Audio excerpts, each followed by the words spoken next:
си инженер, за едни е призвание, идва си им отвътре, за други е някаква цел, за трети е един вид кариерно развитие, което е доста обещаващо. Това, ако искате да промените света към по-добро, станете инженери. Това го каза една инженерка Марлен Кангър от Австралия, която беше председател на Световната организация на инженерите. Това са целите за устойчиво развитие. Виждате ги в ето тези цветове, дори символизма е, че и тези цветове в Световния ден на инженера съвпадат с цветовете, за които инженерите имат отношение, не само отношение, но от тях се очаква да решат тези проблеми.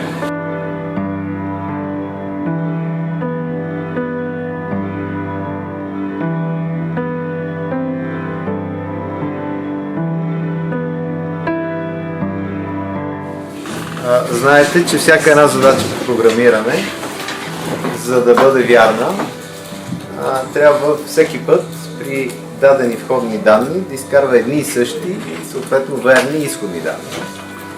Така че един от критериите при оценката за класиране на състезанието е именно това. Втори така, сумата на четните и броя на нечетните от въведените числа. Второто условие, най-голямото от въведените числа, което е нечетно.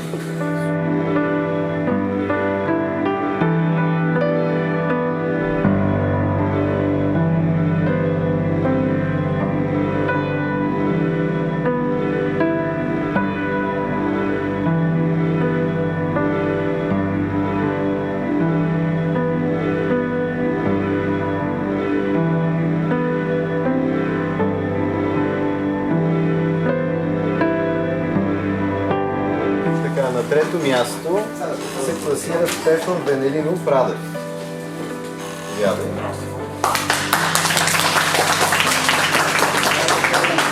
Второ място в състезанието по програмиране за Димитър Бойков Иванов.